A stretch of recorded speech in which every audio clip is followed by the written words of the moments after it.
오늘의 주제, 수족 다한증인데요.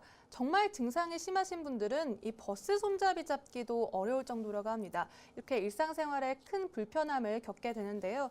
그런데 이렇게 한의학적으로 치료가 잘 된다고요?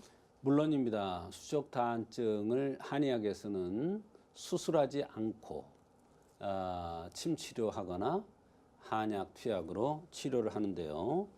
오늘 사례를 말씀드리면 손발에 땀이 많이 난다는 49세의 여성입니다. 손발에 땀 때문에 굉장히 고생을 많이 했는데 황년 해독탕이라는 약을 투여 후에 손발에 땀이 거의 나지 않는다고, 많이 줄어들었다고, 생활에 불편하지 않을 정도로 난다고 하는 그러한 신기한 경우가 있었습니다. 네, 그렇다면 이 여성분의 경우에는 또 어떤 체질을 가지고 계셨나요, 박사님? 네, 눈초리가 살짝 들린 형이었는데요. 이런 형들은 대개 감정의 폭이 큽니다. 감정이 폭이 크다는 것은 심장화에 의해서 병이 올 가능성이 많은 체질이라는 것을 암시하고 있는 것입니다. 이마가 넓고 나왔으며 맥은 8684로 해서 위에 떨어져 방광입니다. 심장과 콩팥신, 심장과 신에 의해서 병이 나타날 가능성이 많다는 것을 의미합니다. 눈초리가 들렸고 이마가 넓으면서 튀어나왔고 심신과 관련된 맥이 나왔기 때문에 이 사람은 심장과 연관돼서 땀을 흘릴 가능성이 많다고 판단되어서 바로 황년해독탕을 썼는데 좋은 효과가 있었던 것입니다.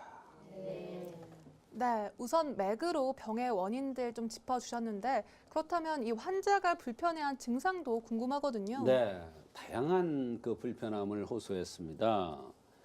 손발에서 땀이 나는 것이 가장 불편하고 손을 또 약간씩 떨었습니다. 이 손을 떤다는 것은 역시 심장과 연관이 있다는 것을 암시해 줍니다. 그 다음에 이사한다, 집들이 한다, 이래서 스트레스를 굉장히 많이 받고 무리를 하고 나서 힘들다고 했습니다. 갑자기 심장이 멎을 것 같이 이런 증상이 있어서 주저앉은 적이 3번 있다고 했습니다. 남편이 음주를 많이 드시는데 과음하고 나서 쓰러져서 입원한 적도 있고 친정어머니가 사고로 돌아가시는 바람에 굉장히 고통스러웠다고 했습니다. 응치, 옆구리, 골반이 쑤시고 아프고 사타구니가 시큰거려서 쩔뚝거린 적도 있고 어깨가 굼듯이 아프기도 하면서 때에 따라서 새벽에 잠자는데 심장이 멎을 정도로 위로 올라오면서 얼굴 감각이 이상한 그런 적도 있다고 했습니다. 네, 그런데 들어보면 이 다한증보다는 심장이나 정신질환을 조금 먼저 의심해봐야 하지 않나 싶거든요. 그렇습니다. 다 연관돼 있는 증상들이죠.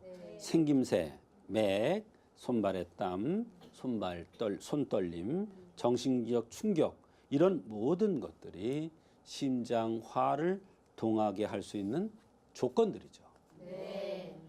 심장화를 진정시켜주기 위해서 바로 황년해독탕을 투여한 이유가 바로 여기에 있는 것입니다. 그래서 이 약을 쓰니까 여러 가지 면에서 상당한 효과가 함께 있었습니다.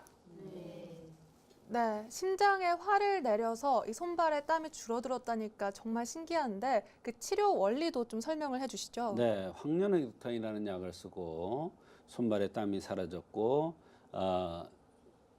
이 손발에 땀이 사라졌으니까 이 약이 혹시 지한제라고 해서 땀을 멈추게 하는 약이 아닌가 이렇게 생각을 할 수도 있습니다. 그런데 이 약은 지한제가 아닙니다. 단지 심장화를 가라앉히는 약입니다. 그런데도 손발에 땀이 줄어들었단 말이에요. 이것은 바로 땀이 난다고 해서 무조건 땀을 안 나게 하는 것보다도 원인 치료를 해야 된다는 것을 얘기해 주고 있는 것입니다. 화체형들에게 정신적 스트레스나 또는 육체적으로 힘든 상황이 되었을 때 손발이나 겨드랑이에 땀이 나는 것은 수족 다한증이 생기는 것은 바로 심화로 인한 땀이라는 것을 얘기해주고 있는 것인데 이렇게 스트레스라든지 화를 풀어주는 약을 쓰면 심화가 가라앉으면서 손발의 땀이 줄어들 수도 있는 것입니다. 네, 심화를 다스려 수족 다한증을 치료한 사례까지 만나보셨습니다. 이번엔 다음 사례로 넘어가 보도록 할 텐데요. 이번엔 또 어떤 사례인가요, 박사님? 네, 인중이 깊고 또렷한 특징이 있는 19살 여성이 손바닥에 다한증으로 고생을 하는 가운데 적복령탕을 투여했더니 좋아진 경우가 있습니다. 한의학적으로 볼 때 인중은 소장과 연관이 있습니다. 코는 대장과 연관이 있고요. 인중은 소장과 연관이 있습니다. 이번은 특징적으로 인중이 깊고 또렷했는데요. 또 마르고 근골이 발달된 좋은 체질인데 이마에 여드름이 많이 났어요. 이것은 심장화가 있다는 것을 암시해 줍니다. 입술이 건조했어요. 얼굴은 누렇고 흰색을 띠었고요. 맥은 70맥으로 소장에 맞아 담에 떨어졌는데요. 소장과 연관돼서 병이 올 수 있다는 것을 암시해 주는 그런 맥이 되겠습니다. 네, 그렇다면 구체적으로 또 어떤 불편함을 말씀해 주셨나요? 네. 손발에 땀이 무척 많이 나서 이게 불편하다고 내원하였고요. 허리의 통증, 어깨의 통증이 오래되었고 얼굴에 여드름이 나서 스트레스가 심해돼요. 화성을 띈 사람들이 대개 조그만 뭐가 있으면 신경을 많이 씁니다. 식욕이 좋고 소화도 잘 안 될 때 있고 신물, 멀미, 울렁거림 증상이 있고 초경은 12세에 조금 빨리 했으나 생리는 비교적 규칙적이라고 했습니다. 네, 수족 다한증 정말 겪어보지 않으면 모를 정도로 그 고통이 심하다고 하는데요. 이번에는 어떻게 치료를 해주신 건가요? 말씀하신 대로 수족 다한증이요 굉장히 고민을 많이 합니다. 근데 원인이 안 나와요. 근데 한의학적으로 보면은 한의학적 원리로 보면은 뚜렷한 원인이 있어요. 이번에 환자는 19살 환자가 수족 다한증 때문에 내원했어요. 이 나이면 웬만한 병들은 사실은 심각한 병들이 없습니다. 그러나 손발에 땀이 나는 것은 아주 굉장히 괴로워했습니다. 19살이면 수염도 봐야 되고요. 근데 이게 잘 치료가 되질 않아요. 또 긴장을 하면 더해요. 그러니까 너무너무 고통스러운 겁니다. 이 사람은 맥을 봤는데 맥이 소장에 떨어지고 인중이 뚜렷하고 깊은 게 특징이고 손발의 땀은 그래서 소장의 화로 보고 적복령탕이라는 것을 투여하였던 것입니다. 그런데 이상하게 한약을 잘 먹었어요. 19살이면 한약 싫어하는 사람 많습니다. 그런데 이 학생은 그렇게 맛있대, 이 약이. 자기한테 필요한 약이라는 뜻입니다. 대소변이 전보다 훨씬 시원하고 한제 복용 후에 아직 손에 땀이 줄어드는 느낌은 없으나 조금 불편한 게 덜하다고 했어요. 같은 처방을 다시 투여했습니다. 왜? 약이 맛있다고 그랬으니까. 그건 맞는 것이라는 뜻이에요. 한제를 더 했더니 손발에 땀이 조금씩 줄어들기를 시작을 했습니다. 그러고 잊고 있었는데 1년 후에 다른 사람한테 소식이 왔는데 5제를 계속 복용하고 나서 지금까지 손발에 땀이 나지 않는다고 다른 환자를 고마워서 소개를 한 것입니다. 네, 본인 스스로에게도 좋은 효과를 봤기 때문에 주변에도 이렇게 추천을 하고 다닌 것 같습니다. 이렇게 수족 다한증의 치료 사례들 만나보고 계신데요. 이제 다음 사례로 넘어가 보도록 하겠습니다. 어떤 네. 사례인가요, 박사님?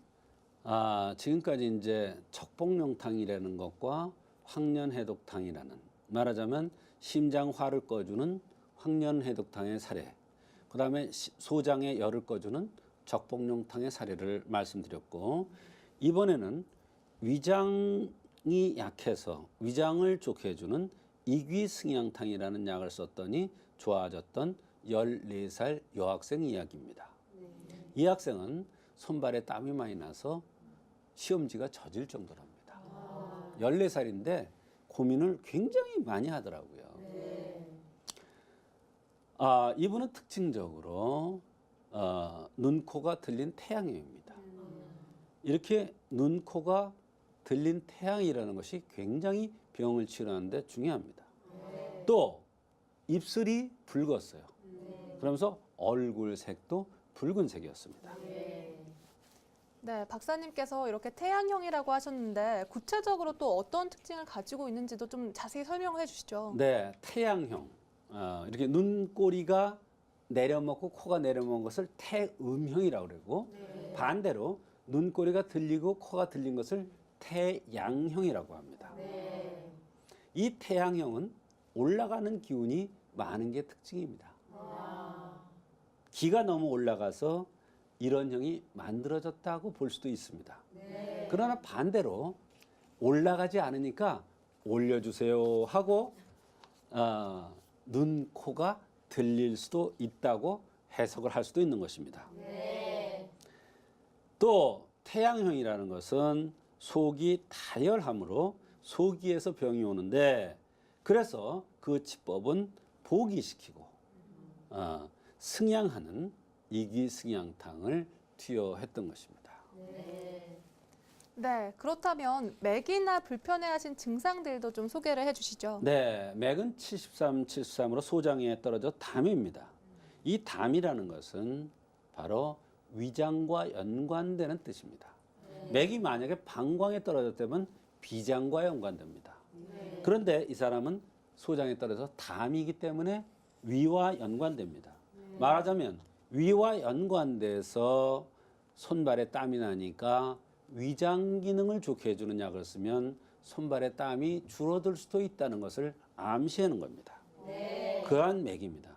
더군다나 입술이 붉다는 것은 먹는 것과 연관돼서 위장과 연관돼서 병이 올 수 있다는 것을 연관질 수 있다는 것을 얘기해 주는 것입니다. 그 밖에 손발에 땀이 나서 시험지가 젖을 정도로 불편하다. 생리통이 심하고 생리량이 많고 대하가 늘 심해서 아래가 축축해서 뭐를 차고 다녀야 한다. 변비도 있고 잘 체하고 너무 긴장을 쉽게 하기 때문에 아는 문제도 잘 틀린다고 했고 특히 관골 부위에 여드름이 신경 쓰인다고 했습니다. 이 관골 부위의 여드름도 이게 중요한 포인트 중에 하나입니다. 네, 그런데 어린데도 냉대화가 심한 거 이유가 무엇인가요? 그렇습니다. 사실 냉대야 이러면 일반적으로 어떤 균에 의해서 오는 것이다 이렇게 생각을 합니다만 그렇지 않은 게 더 많습니다. 한의사에 의하면 비위에서 진액을 끓여서 전신으로 끌어 보내줘야 되는데 그 역할을 못하면 즉 위가 약해서 그 역할을 못하면 진액이 아래로 새는 현상이 바로 냉대화인 것입니다. 위장이 약해서 제 역할을 못해서 나타난 현상입니다. 균에 의해서 나타나는 현상이 아닙니다. 14살인데 무슨 균에 의해서 어떤 증상이 올 수가 있겠습니까? 자궁에서. 그러니까 이 학생은 바로 분비물이 많거나 생리량이 많거나 소화가 안 된다거나 손발에 땀이 나는 것은 위장이 허약해서 나타나는 같은 원인이라 판단되어서 이귀승양탕을 투여했던 것입니다. 형으로 볼 때 태양형으로 올려달라는 뜻에서 승양시켜 달라는 뜻에서 이귀승양탕을 쓴 이유가 위를 도와주고 승양, 기운을 올려주는 이러한 약을 썼더니 상당히 좋은 효과가 있었습니다. 소화도 잘 되고 또 냉다를 흐르던 것도 생리량이 많다는 것도 손발에 땀이 나던 것도 다 좋아졌습니다. 결국은 형생맥증을 합일해서 형이 어떻게 생겼고 맥이 어떻게 나왔고 또 증상이 어떠한 불편함이 있었고 이러한 형생맥증을 합의해서 정확한 처방이 나오니까 손발에 땀이 났던 현상들이 좋아졌던 그러한 사례가